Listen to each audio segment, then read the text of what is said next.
Good morning, Highlands, Presbyterian, and happy Easter.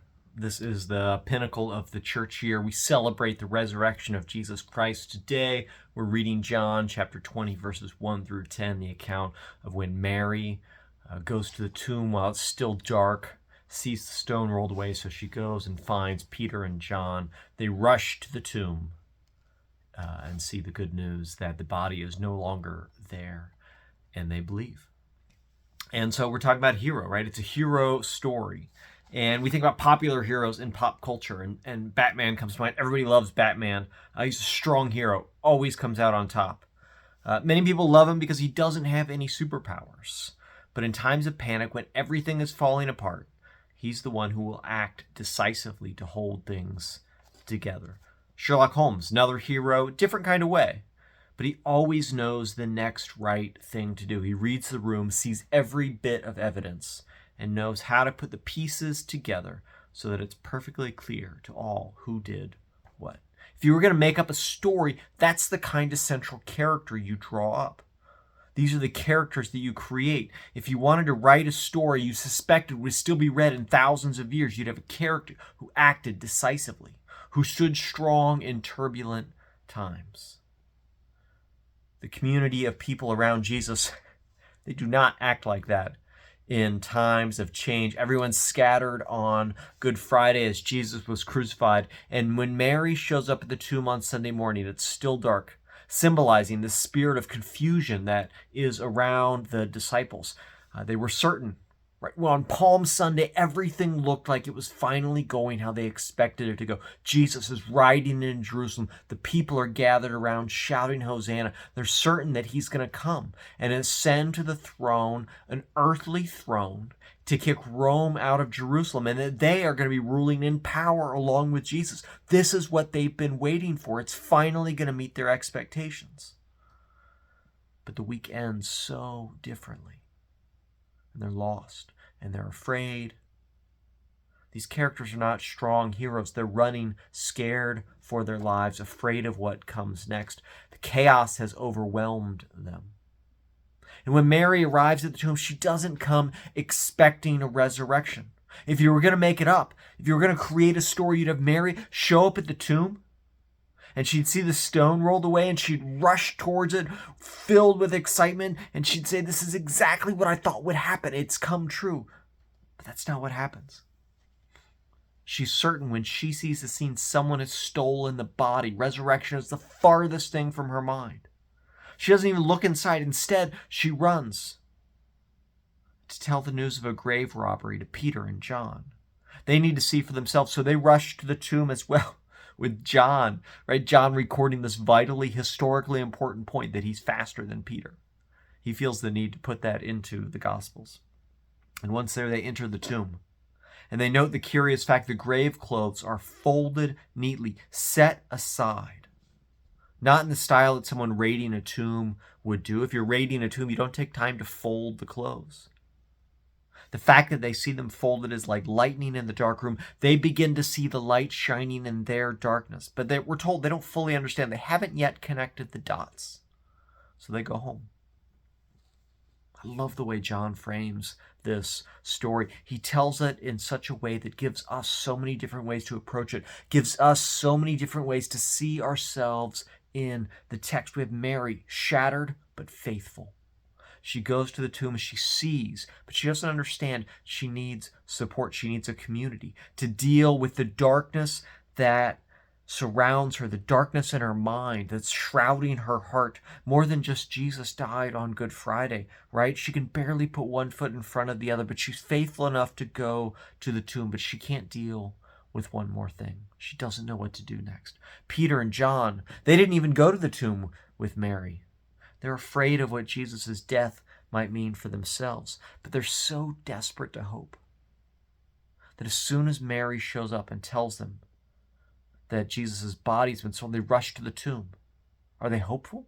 Or do they think it's just another piece of bad news? We don't know, but they needed to do something, even if they didn't know what. They enter the tomb, they see and they believe, but they didn't yet understand.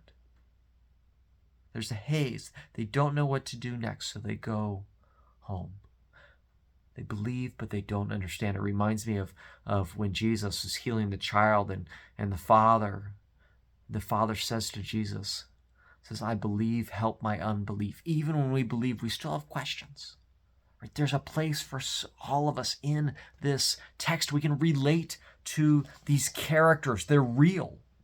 They're not these perfect heroes that know exactly what to do in times of chaos. They're real, like we are. We see their characteristics. We know their characteristics. This was written 2,000 years ago, but like us, they're looking for light in the midst of their darkness. It's like when you wake up in the middle of the night and you got to go to the bathroom, but you don't want to turn a light on, so you're sort of feeling your way around the room, and your shin finds the thing that you left there that's normally not there, but it is tonight.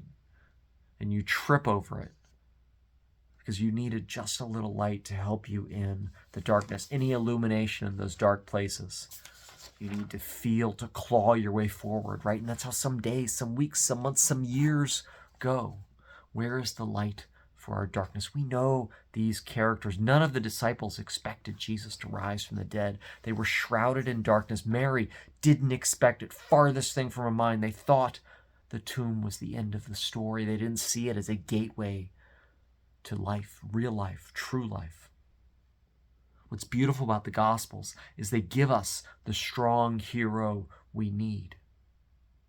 But Jesus looks so differently than what we expected, what the world expected. Different than what the disciples expected. Even after years of being with him, still their expectations are skewed.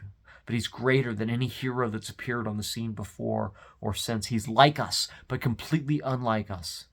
And we only see the fullness of his greatness once he emerges from the tomb. Before then, it was somewhat lost on everyone, but afterwards we grasp his greatness. Anyone who can predict his own death and resurrection is someone we should take seriously. But until he fulfilled that prediction, the world didn't know what to do with him. In so many ways, we still don't, because he transcends what we understand a hero is. Because so often we don't even know. We don't see clearly how badly we need salvation. But thanks be to God, that light continues to shine from the empty tomb. Because like the disciples, we're still uncertain. Right? Peter, in the days before Jesus was killed, he proclaimed that he would go to his death defending Jesus. He told them, he said, others will abandon you, I will not. But at the first opportunity to prove himself, he denied he even knew Jesus, ran for his life. Peter was worse than he thought. But he's one of the first welcomed at the empty tomb. He sees the victory of life over death. Something inside of him awakens that will help change the world through the community of faith. Right? In the same way we fail so often. And the gospel shows us that we're worse than we think. We're lost in so many ways. We all know our own failures. If we're lucky, we can keep most of them private and the rest of the world doesn't know about them. But we know. Sometimes others find out. We all fall short of a standard at some point. We tell ourselves we'll try harder, but can we ever try hard enough to get it right? We want to paint ourselves as the hero, but we know ourselves, and we know that we're broken. We know that we fail, but we, like Peter, we're welcomed at the empty tomb to see the light that shines in the darkness, to see the life that conquers death. We're shown the victory of the world's true hero, the true hero we really need, the one who could take the sin and all of the failure and all of the chaos and death away from us and show us a path through that, a path to life, and grant us true righteousness to be right with God, the perfection that he has had since eternity. He gives us as a free gift. He hands it to us as he leaves the tomb behind, saying that the price has been paid. There is a path through the darkness and the chaos. Mary ran from the darkness to find community. Peter and John left the dark tomb behind to return to their homes, seeking to understand what had happened through community. Jesus has given this community, this congregation, the church, where we seek understanding. We believe, and now we seek understanding. To know how the resurrection of Jesus Christ transforms us from death into life. So may we continue to rejoice together, to seek together, to serve together, because that is a gift to the world, that we let the light shine through us into the world around us. That light leads us into the darkness to point to the hope that we all have in the midst of a world that needs a hero to deliver us all. And thanks be to God, we have just that hero.